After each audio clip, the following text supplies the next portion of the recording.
Hi everyone, good morning, good morning. Welcome to my vlog. Nandito po tayo uli ngayon sa garden. Tayo po ay mamimitas ulit tayo ng dates. Yan, nandito uli kami sa garden. Welcome to my vlog everyone. Magandang tanghali at magandang umaga at magandang gabi sa lahat. Ito po kami uli sa puno ng dates. Mangunguha uli kami ng dates. Yan. Kumain sa may gusto lang Kumain sa may gusto. So, nandito po kami sa puno ng dates. Ikikwento ko lang po sa inyo kung paano po ito tinatanim.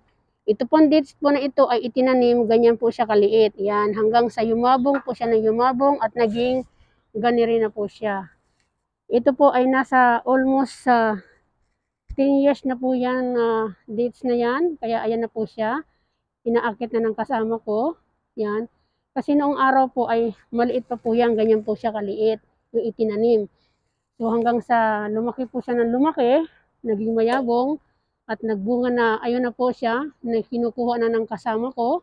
Dahil po araw-araw po namin yan kinukuhaan. Hindi po maubos-ubos ang bunga niyan dahil po ay pag namunga po ang isang tiklis, ay ang dami po. Mananawa ka po ng kakakuha. Ayan po yung kasama ko. Yan. Akatin natin. Aray ko! Hinulugan mo naman ang ulo ko. Ayan po, nagkakandalaglagan na sa dami po ng bunga. Ayan po mga naglalaglagan na, dadamputin natin. So pipiliin natin yung mga nalaglag kasi po ay ang dami-dami po. Oh. Yan. Ito po ay maaayos po ito siya. Nilaglag po ng kasama ko para po mapulot. Aray ko! Hinuhulugan niya na yung ulo ko.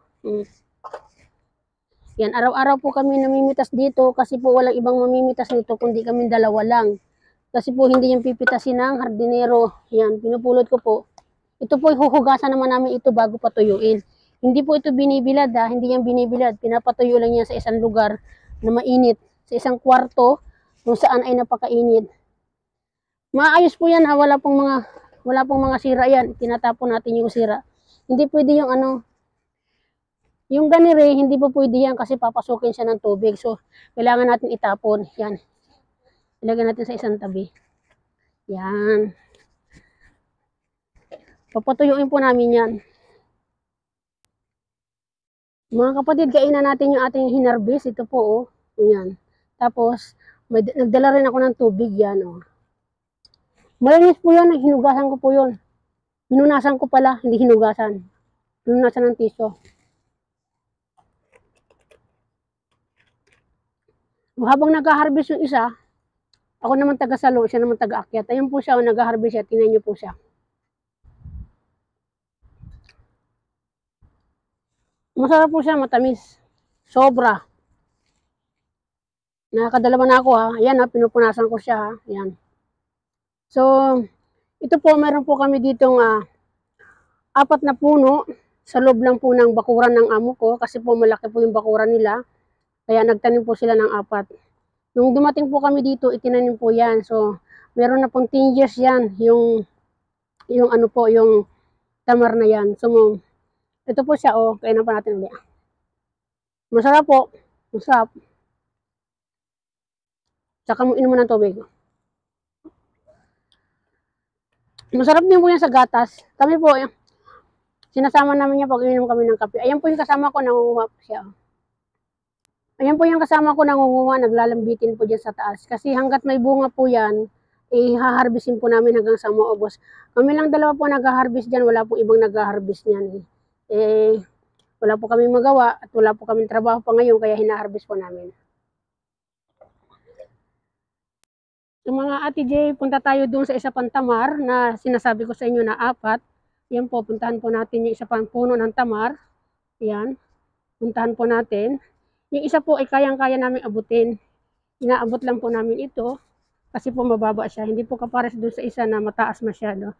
So ito po siya Ito po yung isa. Yan po yung isa na kaya mong yakapin at kaya mong i-video dahil po siya ay mababa lang po.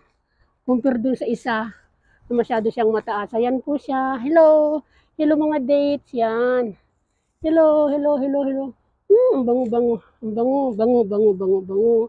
Ang bango. Ito naman ang klase nito ay variety, po ito. First class po ito.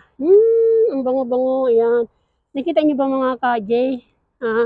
Ang ganda, no? So, ito po yung aming tamar. Apat na puno na iba-ibang klase po. Mainit po. So, punta tayo naman doon sa kabilang area. Ayan po siya. Ayan, ganyan.